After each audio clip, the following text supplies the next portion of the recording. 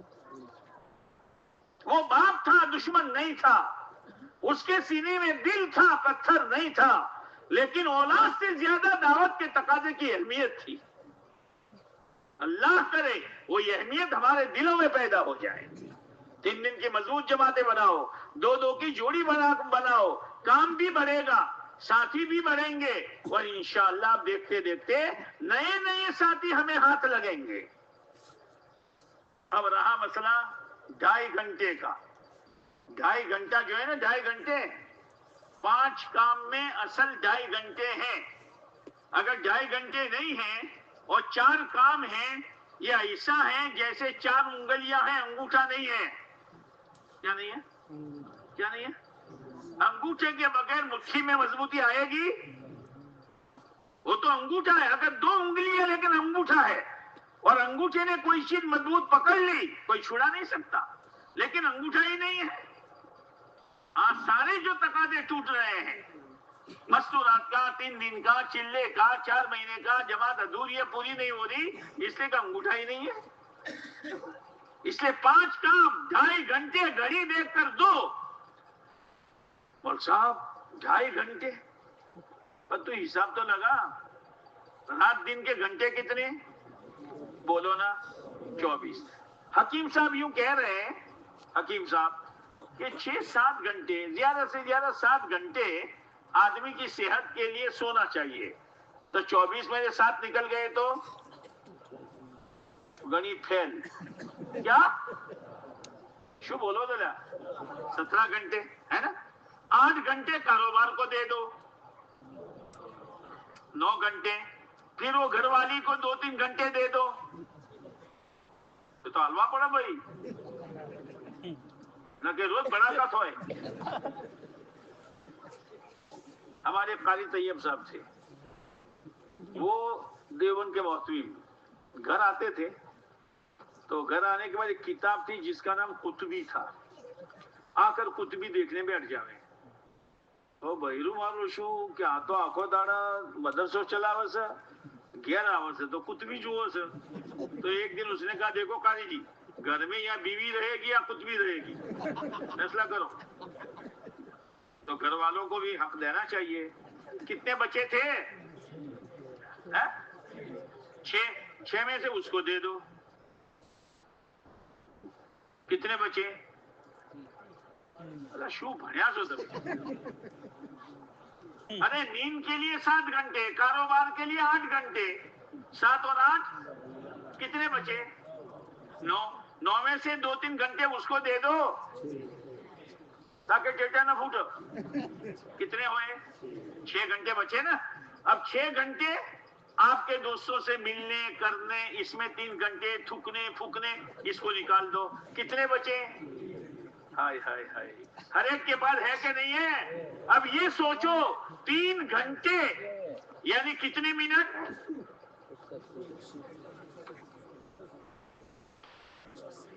میں تو C M ہوں، سی ایم پر بول تو کھڑا کتنے گھنٹے سی ایم؟ کتنے؟ 3 گھنٹے کے منٹ کتنے اور سیکنڈ کتنے؟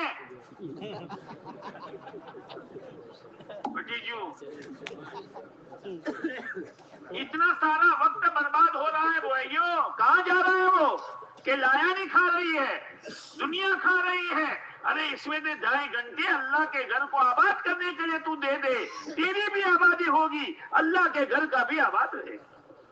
2.5 گھنٹے ہیں ہمارے پاس، ہماری پونجی کی ہمیں پتہ نہیں ہے کہ کہاں جا رہی ہے، بہت بھاری نقصان ہو رہا ہے۔ اس لیے میرے بھائیوں، آج تو اس اجتماع میں نیت کرو کہ یہاں سے لے کر وہاں تک، دائیں سے لے کر بائیں تک، مشغول سے مشغول آدمی بھی یہ نیت کرے کہ انشاءاللہ آج سے 5 کام کو اپنی زندگی کا مقصد بنا کر کرتے رہا کریں گے۔ انشاءاللہ میں کرنٹ نہیں ہے، نہیں ہے۔ اب بیٹھے رہو بھائی ابھی یونس بھائی، ہلکے والے اپنی اپنی مسجدوں کو پرچہ دے دیا ہے۔ ارے پرچے ملے ہیں بھائی آپ کو؟